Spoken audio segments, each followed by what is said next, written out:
Hello friends, welcome to our YouTube channel voice of Harish Hindi पर। आज हम जानेंगे how to talk to anyone by Leil Lowndes इस book के बारे में। संध्या का समय था। हल्की ठंडी हवा बह रही थी और सूरज अपनी आखिरी किरणें बिखेर रहा था। एक पुरानी गलियों के बीच बसा किताबों का पुराना स्टोर था। अनमोल किताबें। यह दुकान बाहर से छोटी दिखती थी, लेकिन अंदर कदम रखते ही ऐसा लगता था मानो किताबों की पूरी दुनिया ही खुल गई हो। स्नेहा, जो किताबों की शौकीन थी, अपनी रोजमर्रा भागदौड़ से समय निकालकर वहां पर पहुंची। वह अक्सर इस स्टोर में आती थी, लेकिन आज उसकी खोज कुछ खास थी। उसे अपने संवाद कला को निखारना था। अक्सर वह चाहती थी कि लोग उसकी बातें ध्यान से सुने, उसकी बातों का असर हो, लेकिन ऐसा कम ही होता था। वह खुद को समझदार मानती थी, लेकिन जब सामने वाला उसकी बातों में दिलचस्पी नहीं लेता, तो उसे अजीब महसूस होता। शायद उसे अपने बातचीत करने के तरीके में सुधार की जरूरत थी। पुरानी किताबों की खुशबू उसके मन को शांत कर रही थी। वह धीरे धीरे चलते हुए एक कोने में रखी किताबों की अलमारी तक पहुंची। अचानक उसकी नज़र एक किताब पर पड़ी। How to talk to anyone, Leil Lowndes. उसने किताब को उठाया। उसका कवर ऑरेंज रंग का था और उस पर बड़े बड़े अक्षरों में लिखा था 92 little tricks for big success in relationships. Sneha के मन में सवाल उठा, क्या यह किताब उसकी वाकई में मदद कर सकता है? किताब के पहले पन्ने को खोलते ही उसे समझ में आ गया था कि यह कोई साधारण बुक नहीं है। यह बुक उसके जैसे लोगों के लिए थी, जो चाहते थे कि उनकी बातें असरदार बने, लोग उनकी बातें ध्यान से सुने और वे हर जगह प्रभाव छोड़ सके। वह वही पास में रखी एक पुरानी लकड़ी की कुर्सी पर बैठ गई और पढ़ने लगी। पुस्तक की शुरुआत एक महत्वपूर्ण विषय से होती है, पहली छाप कैसे छोड़े। लेल लोंडिस बताते हैं कि अक्सर किसी से पहली बार मिलने पर महज 5 से 10 सेकंड में उसके बारे में राय बना लेते हैं। अगर आप पहली बार किसी से मिल रहे हैं, तो आपका हाव भाव, बॉडी लैंग्वेज और आपकी मुस्कान बहुत मायने रखती है। स्नेहा को यह पढ़कर लगा कि वह कई बार लोगों के साथ बातचीत की शुरुआत ही गलत तरीके से करती थी। वह बहुत सीधी और साधारण तरीके से बात शुरू कर देती थी, जिससे सामने वाले पर कोई खास प्रभाव नहीं पड़ता था।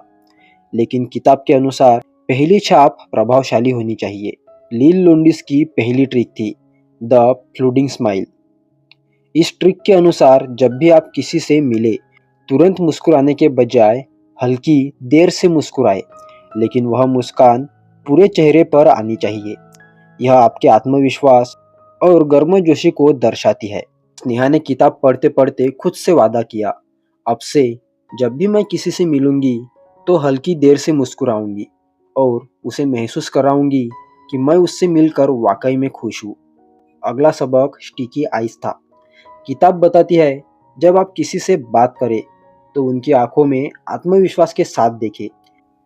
यह सामने वाले को यह एहसास कराता है कि आप उनकी बातें ध्यान से सुन रहे हो, लेकिन ध्यान रहे यह देखने का तरीका सहज और स्वाभाविक हो। कहीं ऐसा ना हो कि आप डरावने या असहज लगने लगे। लील लोंडिस बताते हैं, जिन लोगों की आंखों में आत्मविश्वास होता है, उन्हें लोग ज़्यादा आकर्षक मानते हैं। इस ट्रिक को स्टिकी आइज कहा जाता है, क्योंकि जब आप किसी से बात करते हैं, तो आपकी नज़रें इतनी सहज होनी चाहिए कि उन्हें लगे कि आप पूरी तरह से उनसे जुड़े हुए हैं। स्नेहा को यह ट्रिक बहुत पसंद आई। वह खुद भी यह महसूस कर रही थी कि जब उससे कोई बात करते समय उसकी आंखों में गहराई से देखता है, तो उसे लगता है कि वह इंसान सच में उसकी बातें समझ रहा है। अगली बार जब मैं किसी से बात करूंगी, तो मैं अपनी नज़रें उनसे थोड़ा ज़्यादा समय तक टिकाए रखूंगी, उसने खुद से कहा। और तीसरा सबक यह था बॉडी लैंग्वेज का असर। किताब का अगला भाग बॉडी लैंग्वेज के बारे में था। लील लॉन्डेस ने लिखा था कि अक्सर लोग सोचते हैं कि संवाद केवल शब्दों के जरिए होता है, लेकिन सच यह है कि हमारी बॉडी लैंग्वेज हमारी बातों से ज़्यादा असर डालती है। इसमें द बिग बेबी पाइवोट नाम की ट्रिक बताई गई थी। जब कोई आपसे बात कर रहा हो, तो अपनी पूरी बॉडी को उसकी ओर घुमा ले, ठीक वैसे ही जैसे कोई छोटा बच्चा अपनी माँ की ओर पूरी तरह घूमकर ध्यान से देखता है। इससे सामने वाले को यह महसूस होता है कि आप पूरी तरह उनकी बातों पर ध्यान दे रहे हैं। स्नेहा को यह याद आया कि जब वह अपने दोस्त से मिलती है तो अक्सर फोन देखने लगती है, खेलती रहती है। शायद इसी वजह से कई बार लोग मुझे अनदेखा कर देते हैं। अब उसने तय कर लिया कि जब भी वह किसी से बात करेंगी तो पूरी तरह से उनकी ओर ध्यान केंद्रित करेंगी। स्नेहा का पहला बदलाव। उसने किताब का यह पहला हिस्सा पढ़ लिया था और अब उसे लग रहा था कि उसे सच में कुछ नया सीखने को मिला है। वह अब सोचने लगी कि इन ट्रिक्स को असल जिंदगी में कैसे अपनाया जाए। अगले ही दिन जब वह अपने ऑफिस की टीम के साथ एक मीटिंग में थी, उसने इन ट्रिक्स को आजमाने का फैसला किया। जब उसका बॉस बोल रहा था तो उसने पूरी तरह उनकी ओर ध्यान दिया। अपने बॉडी को उनके सामने रखा और उनकी आंखों में देखना शुरू किया। उसने यह भी ध्यान रखा कि वह हल्की देर से मुस्कुराए, जिससे उसकी बॉडी लैंग्वेज और आत्मविश्वास मजबूत लगे। और नतीजा, उसका बॉस पहली बार उसकी ओर देखकर मुस्कुराए और कहा, स्नेहा, ऐसा लग रहा है कि तुम आज मेरी बातों को सबसे ज्यादा ध्यान से सुन रही हो। क्या तुम इस प्रोजेक्ट में आगे आकर मदद करना चाहोगी? नेहा के चेहरे पर आत्मविश्वास भरी मुस्कान आ गई। नया आत्मविश्वास, नई शुरुआत। स्नेहा को अब अपने अंदर नया आत्मविश्वास महसूस हो रहा था। पहली बार उसे यह एहसास हुआ कि प्रभावशाली संवाद केवल शब्दों पर निर्भर नहीं होता, बल्कि आपकी बॉडी लैंग्वेज, हाव भाव और आंखों की भाषा भी इसमें अहम भूमिका निभाती है। उसने किताब का पहला हिस्सा पढ़कर जो कुछ सीखा था, उसे वह अपने रोजमर्रा के जीवन में अपनाने लगी। जब भी वह किसी से मिलती, वह अब सोचते रूप से ध्यान देती कि वह मुस्कान कैसे देती है, आंखों से कितने देर संपर्क बनाए रखती है और अपनी बॉडी लैंग्वेज को कैसे बेहतर बनाती है। परंतु उसे अभी बहुत कुछ सीखना था। किताब की अगली सोच ने उसकी सोच को और गहराई दी। लील लोंडिस कहते हैं कि अक्सर लोग बातचीत की शुरुआत में ही झिझकते हैं। उन्हें नहीं पता होता कि क्या कहे, कैसे कहे और बात को दिलचस्प कैसे बनाए। स्नेहा को यह समस्या हमेशा से ही रही थी। जब भी वह किसी नए व्यक्ति से मिलती, उसे समझ में नहीं आता था कि बातचीत की शुरुआत कैसे करे। लेकिन किताब में एक कमाल की ट्रिक बताई गई थी, नेवर द नेक्स्ट इंट्रोडक्शन। इसका मतलब था, जब भी आप किसी का परिचय दे या खुद का परिचय दे तो उसमें कुछ दिलचस्प जानकारी जोड़े। उदाहरण के लिए, आप किसी से कहे, यह मोहित है, वह एक इंजीनियर है। यह तो बहुत सामान्य लगेगा, लेकिन अगर आप कहे, यह मोहित है, यह इंजीनियर होने के साथ साथ बेहतरीन गिटार भी बजाता है, तो यह बातचीत आपको आगे बढ़ाने का मौका देता है। और स्नेहा को यह ट्रिक बहुत पसंद आई। इसके बाद किताब ने सिखाया, किसी से पहली बार बात करते समय सिर्फ शब्दों पर ध्यान देना काफी नहीं होता, बल्कि यह जरूरी है कि आपकी आवाज में गर्मजोश और दिलचस्पी झलके। इसके लिए अगली ट्रिक थी, your hello tells the story. इसका मतलब था कि जब भी आप किसी से हेलो कहे तो यह उत्साह और आत्मविश्वास से भरा होना चाहिए। स्नेहा ने इसे आजमाने का फैसला किया।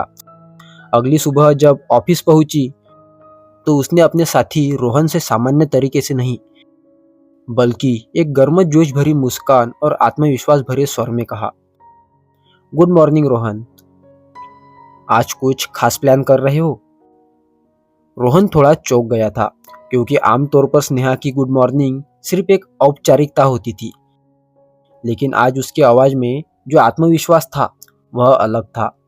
उस दिन पूरे ऑफिस में लोग स्नेहा की एनर्जी को नोटिस करने लगे। पांचवा सबक था मिररिंग। लेइल लुंडिस कहते हैं कि अगर आप चाहते हैं कि लोग आपसे जल्दी कनेक्ट करें, तो आपको उनकी बॉडी लैंग्वेज और बातचीत की शैली को हल्के ढंग से मिरर करना चाहिए। इसे मिररिंग कहते हैं। इसका मतलब यह नहीं कि आपको सामने वाले की नकल करनी है, बल्कि आपको उसकी ऊर्जा और हाव भाव को मैच करना है। स्नेहा को याद आया कि जब भी वह अपने दोस्त निष्ठा के साथ बैठती थी, तो वे दोनों अक्सर एक जैसे हरकतें कर रही होती है, जैसे एक साथ हंसना, एक जैसे एक्सप्रेशन देना। अब उसे समझ में आया कि यह मिररिंग का असर था। अगले दिन जब वह अपनी टीम के साथ नए सदस्य अभय से मिली, तो उसने इस ट्रिक को आजमाने का फैसला किया। अभय बात करते समय थोड़ा धीरे और संयमित तरीके से बोलता था, इसलिए स्नेहा ने भी अपनी आवाज को हल्का धीमा किया और उसकी टोन से मेल खाने की कोशिश की। अभय को यह महसूस हुआ कि स्नेहा जानबूझकर ऐसा कर रही थी, लेकिन वह जल्द ही उससे सहज महसूस करने लगा। और छठा सबक यह था, द एक्सक्लूसिव स्माइल। लेखक ने अगले ट्रिक में बताया कि मुस्कान का भी एक खास तरीका होता है जिससे लोग तुरंत आपसे जुड़ने लगते हैं। इस ट्रिक को कहते हैं द एक्सक्लूसिव स्माइल। इसका मतलब था कि जब भी आप किसी ग्रुप में हो तो पहले हल्की मुस्कान बनाए रखें, लेकिन जब कोई खास व्यक्ति आपसे बात करे तो आप आपकी मुस्कान को थोड़ा बढ़ाएं। इससे सामने वाले को लगेगा कि वे आपके लिए खास है। स्नेहा को यह ट्रिक बहुत पसंद आई क्योंकि वह खुद चाहती थी कि लोग उससे जुड़ाव महसूस करें। अगली बार जब वह अपने दोस्तों के ग्रुप में थी तो उसने यह ट्रिक अपनाई। जब कोई उसकी तरफ देखता या उससे बात करता तो वह अपनी हल्की मुस्कान को थोड़ा बढ़ा देती। नतीजा यह हुआ कि लोगों को लगा कि स्नेहा उससे ज्यादा घुल मिल कर बात कर रही है। अब स्नेहा धीरे धीरे महसूस कर रही थी कि उसकी बातचीत करने की शैली में एक बड़ा बदलाव आ रहा है। अब वह सिर्फ बोलने के लिए नहीं बोलती थी, बल्कि सोच समझ कर बोलती थी। वह शब्दों से ज्यादा अपने हाव भाव पर ध्यान देने लगी थी। और सबसे बड़ी बात, अब लोग उसकी बातों को ज्यादा ध्यान से सुनने लगे थे। उसकी दोस्त निष्ठा ने एक दिन उससे कहा, स्नेहा, मुझे नहीं पता कि तुम में क्या बदला है, लेकिन अब जब तुम बात करती हो तो ऐसा लगता है कि सच में तुम्हारी हर बात सुनना चाहती हूँ। और तभी स्नेहा को एहसास हुआ कि उसने इस किताब से बहुत ही प्रीशियस बात सीख ली है। लेकिन यह तो अभी शुरुआत थी। आगे की किताब में और भी दमदार ट्रिक्स थी जिन्हें सीखकर स्नेहा खुद को और निखार सकती थी। अब आप बताइए, क्या आपको यह कहानी पसंद आई? अगर हाँ तो चैनल को सब्सक्राइब कीजिए और इस कहानी को अपने जरूरतमंद दोस्तों के साथ शेयर कीजिए। और हमें कमेंट करके जरूर बताइए आपको यह कहानी कैसे लगी, और वीडियो को लाइक करना ना भूलें। बातचीत की कला में सफलता पाने का सफर जारी था। स्नेहा अब अपने अंदर बदलाव महसूस करने लगी थी। ऑफिस में लोग उसकी बातों पर ज्यादा ध्यान देने लगे थे। घर में भी उसकी माता पिता ने नोटिस किया कि अब स्नेहा पहले से ज्यादा आत्मविश्वास से भरी हुई लग रही थी। लेकिन स्नेहा जानती थी कि अभी भी उसे बहुत कुछ सीखना था।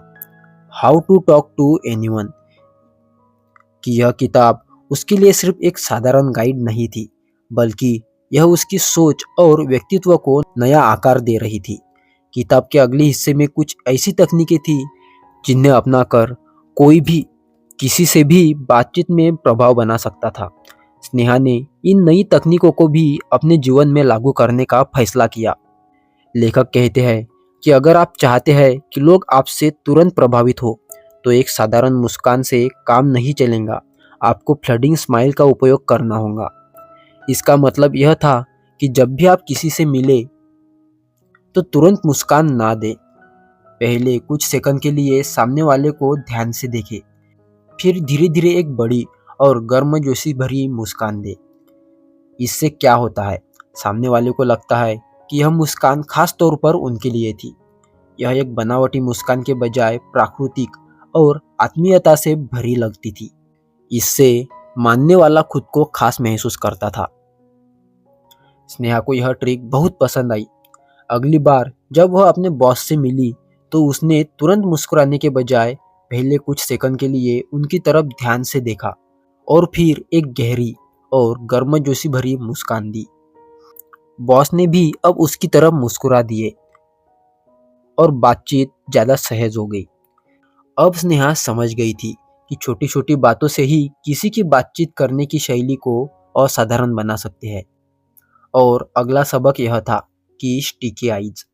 क्या आपने कभी गौर किया है कि जब भी दो दोस्त आपस में बात कर रहे होते हैं तो वो अक्सर एक दूसरों के शब्द दोहराते हैं। लील लोंडिस इसे इकोइंग कहते हैं।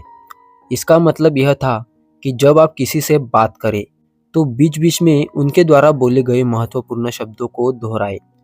उदाहरण के लिए, अगर कोई कहे मुझे गिटार बजाना पसंद है, खासकर जब मैं अकेला होता हूँ, तो आप जवाब में यह कह सकते हैं, ओह, तुम्हें गिटार बजाना पसंद है और तुम इसे अकेले बजाना पसंद करते हो।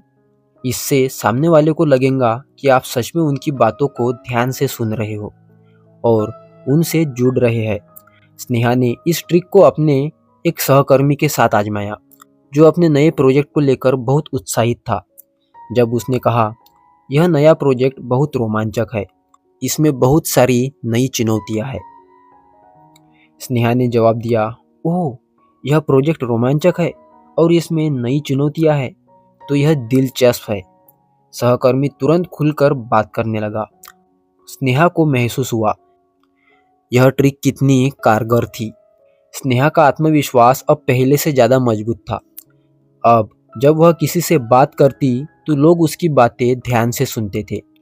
वह समझ गई थी कि किसी भी बातचीत में प्रभाव बनाने के लिए सिर्फ शब्द नहीं, बल्कि हाव भाव, बॉडी लैंग्वेज और छोटे छोटे ट्रिक्स भी मायने रखती है। लेकिन यह तो अभी भी आधी यात्रा थी। अभी किताब के और गहरे और शक्तिशाली सबक बाकी थे। क्या स्नेहा अब और आगे बढ़ेंगी? क्या वह इन सभी ट्रिक्स को अपनाकर सच में प्रभावित बन सकती है? यह जानने के लिए कहानी को एंड तक देखिए, आपको बहुत इंटरेस्ट आएगा। अब स्नेहा बातचीत में और भी निपुण हो रही थी। पिछले कुछ हफ्तों में स्नेहा ने कई नई तकनीकों को अपनाया था। Flooding smile, sticky eyes, big baby pivot और इकोइंग जैसे ट्रिक्स ने उसकी बातचीत को पहले से ज़्यादा प्रभावी बना दिया था। अब जब वह किसी से बातचीत करती थी तो सामने वाला सच में उसकी बातों में रुचि लेने लगा था। लेकिन how to talk to anyone की यह किताब अभी भी खत्म नहीं हुई थी। इसमें अभी भी कई ऐसे रहस्य छिपे थे जो किसी को भी बेहतरीन कम्युनिकेशन में एक्सपर्ट बना सकते थे। अब स्नेहा ने किताब का अगला भाग पढ़ना शुरू किया, जिसमें कुछ और गहरे और प्रभावशाली सबक थे। और अगला सबक यह था, द स्विलिंग स्पॉटलाइट। लेखक कहते हैं कि जब भी आप किसी से मिले तो बातचीत की रोशनी खुद पर नहीं बल्कि सामने वाले पर डाले। मतलब ज़्यादातर लोग खुद के बारे में बात करना पसंद करते हैं। अगर आप बातचीत में ज़्यादा सवाल पूछेंगे और सामने वाले को बोलने का मौका देंगे तो उन्हें आप ज़्यादा पसंद आएंगे। इसे स्विलिंग स्पॉटलाइट कहा जाता है, जहां आप खुद को रोशनी में लाने के बजाय सामने वाले को चमकने का मौका देते हैं। स्नेहा ने यह ट्रिक को तुरंत आजमाने का फैसला किया। अगले दिन ऑफिस में लंच ब्रेक के दौरान उसकी कलीग नेहा बहुत खुश नजर आ रही थी। स्नेहा ने मुस्कुराकर पूछा, नेहा, तुम बहुत खुश लग रही हो, क्या कोई अच्छी खबर है? नेहा ने उत्साह से जवाब दिया, हाँ हाँ, मैंने हाल ही में पेंटर की क्लास शुरू की है और मुझे बहुत मज़ा आ रहा है। अगर पहले की स्नेहा होती तो शायद वह तुरंत अपनी पुरानी किसी पेंटिंग की कहानी सुनाने लगती। लेकिन अब उसने शिवलिंग स्पॉटलाइट का इस्तेमाल किया और आगे पूछा, वाह, यह तो बहुत अच्छा है। तुमने कौन सी पेंटिंग बनाई अब तक? स्नेहा ने गौर किया कि जब नेहा को यह सुनकर बहुत अच्छा लगा और वह अपनी पेंटिंग के बारे में बताने लगी। उसने नेहा को बोलने दिया तो बातचीत और भी रोचक और गहरी हो गई। यह उसके लिए एक नया सबक था। लोग आपको तभी पसंद करेंगे जब आप उन्हें महसूस कराएंगे कि वे महत्वपूर्ण हैं। और अगला सबक यह था, पैरटिंग, तोते की तरह दोहराना। लेखक कहते हैं कि जब भी आप किसी से बात करें तो उनके आखिरी कुछ शब्दों को दोहराए। उदाहरण के लिए अगर कोई कहता है, मुझे यह जगह बहुत पसंद है, यहाँ की वाइब बहुत अच्छी लगती है, तो आप जवाब में कह सकते हैं, यह जगह बहुत पसंद है और यहाँ की वाइब बहुत अच्छी लगती है। इससे सामने वाले को लगता है कि आप उनकी बातों में पूरी तरह से शामिल है और उन्हें ध्यान से सुन रहे हो। स्नेहा को यह ट्रिक बहुत मज़ेदार लगी। अगले दिन जब वह अपने दोस्त रिद्धि से मिली तो उसने आजमाने का फैसला किया। रिद्धि ने कहा, कल रात मैंने एक बहुत अच्छी मूवी देखी। स्नेहा ने तुरंत जवाब दिया, अच्छा, बहुत अच्छी मूवी देखी, कौन सी मूवी थी? रिद्धि उत्साहित होकर बताने लगी, ओह, यह एक थ्रिलर मूवी थी, बहुत ही जबरदस्त कहानी थी। स्नेहा ने फिर से दोहराया, थ्रिलर थी, जबरदस्त कहानी थी। रिद्धि को यह बातचीत बहुत स्वाभाविक लगी और उसने मूवी की पूरी कहानी बता दी। स्नेहा को अब यह एहसास हुआ कि जब आप किसी के शब्दों को हल्का सा दोहराते हैं तो सामने वाला और खुलकर बोलने लगता है। यह एक बेहतरीन एक्टिव लिसनिंग तकनीक थी। और अगला सबक हमें यह मिलता है, never the next thank you. लेखक कहते हैं, जब भी आप किसी को थैंक यू कहते हैं तो उसे अकेले न कहे। मतलब ज़्यादातर लोग सिर्फ धन्यवाद कहकर छोड़ देते हैं, लेकिन अगर आप इसे एक छोटे से कारण के साथ जोड़ दे तो इसका प्रभाव दोगुना हो जाता है। इसे never the next thank you कहा जाता है। उदाहरण के लिए, सिर्फ थैंक यू कहने के बजाय कहे, थैंक यू, तुमने मेरी बहुत मदद की। सिर्फ थैंक्स कहने के बजाय कहे, थैंक्स, तुम्हारी वजह से मेरा दिन अच्छा बन गया।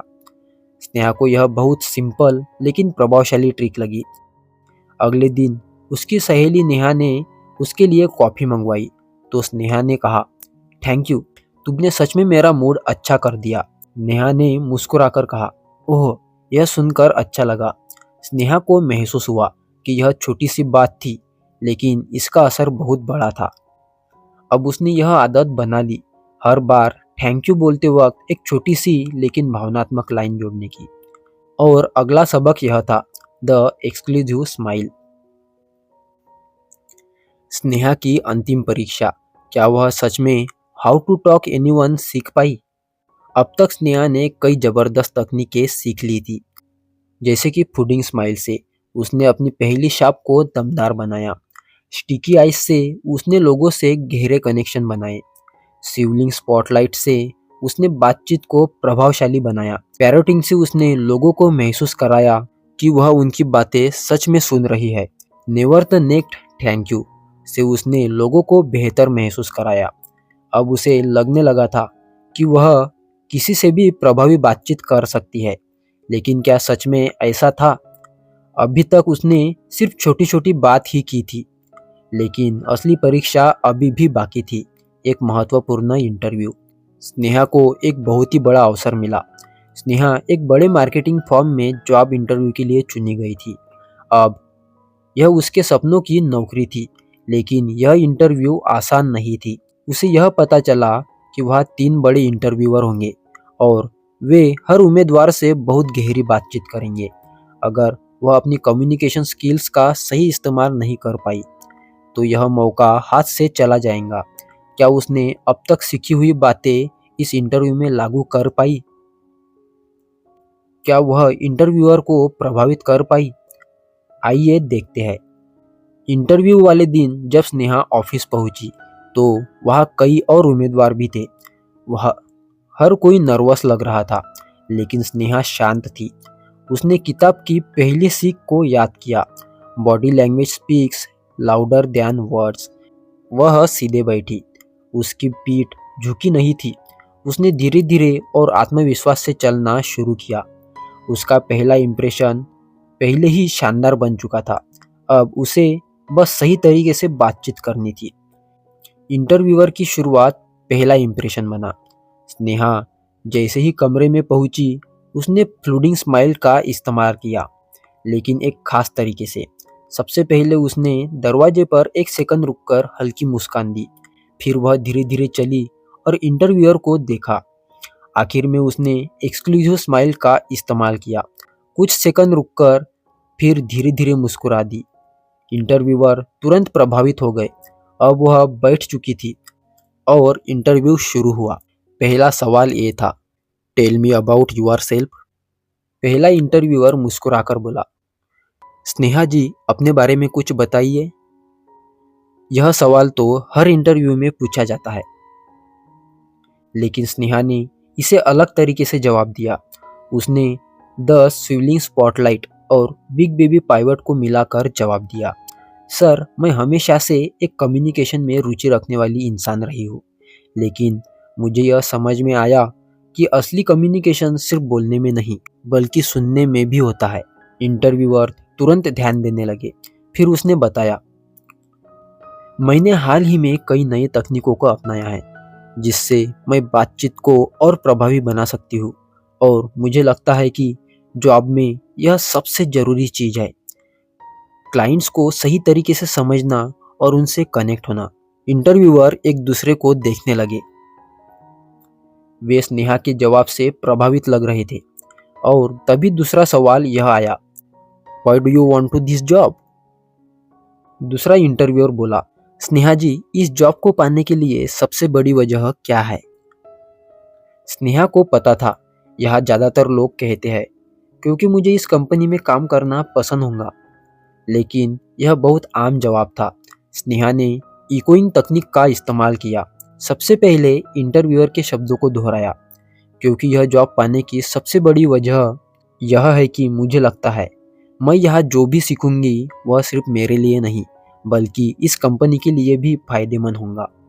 फिर उसने पैरोटिंग का उपयोग करते हुए इंटरव्यूअर की बॉडी लैंग्वेज को हल्का सा कॉपी किया। अगर वे थोड़ा आगे झुके तो वह भी हल्की सी आगे झुक गई। इसी इंटरव्यूअर को अंडर कॉन्शियस लेवल पर उससे कनेक्शन महसूस हुआ। और तीसरा सवाल यह था, व्हाट आर योर स्ट्रेंथ? अब तक स्नेहा की बातचीत काफी प्रभावी हो चुकी थी, लेकिन अब बारी थी सबसे जरूरी सवाल की, आपकी सबसे बड़ी ताकत क्या है? इस बार स्नेहा ने never the next thank you और स्टोरी टेलिंग दोनों का मिला जुला उपयोग किया। उसने कहा, सर, मुझे लगता है मेरी सबसे बड़ी ताकत मेरी कम्युनिकेशन स्किल्स है, लेकिन यह सिर्फ कहने की बात नहीं है। मैं आपको यह छोटी सी कहानी बताती हूँ। इंटरव्यूअर अब और ज्यादा ध्यान देने लगे। स्नेहा ने एक छोटी सी कहानी सुनाई। जब भी मैं पहली बार अपने कॉलेज के प्रोजेक्ट के लिए क्लाइंट मीटिंग में गई थी तो मुझे यह डर लग रहा था, लेकिन फिर मैंने अपनी बातचीत की टेक्निक्स का सही इस्तेमाल किया और क्लाइंट ने हमारी टीम को ही फाइनल कर लिया। उस दिन मुझे एहसास हुआ कि सही तरीके से बातचीत करना सबसे बड़ी ताकत हो सकती है। अब इंटरव्यूअर मुस्कुरा रहे थे। उन्हें यह जवाब सिर्फ सामान्य जवाबों में से कहीं ज़्यादा पसंद आया। इंटरव्यू के अंत में इंटरव्यूअर ने पूछा, क्या आपके पास कोई सवाल है?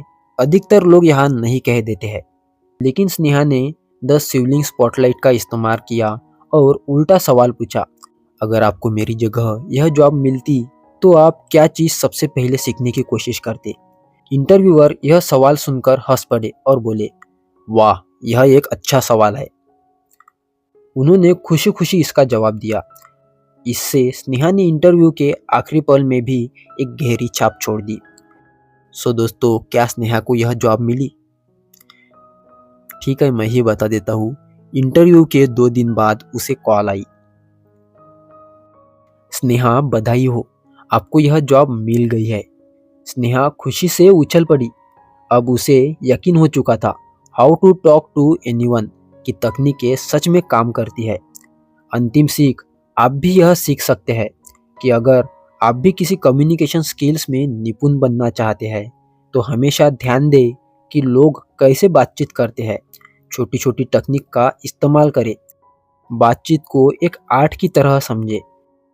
अगर स्नेहा कर सकती है तो आप भी कर सकते हैं।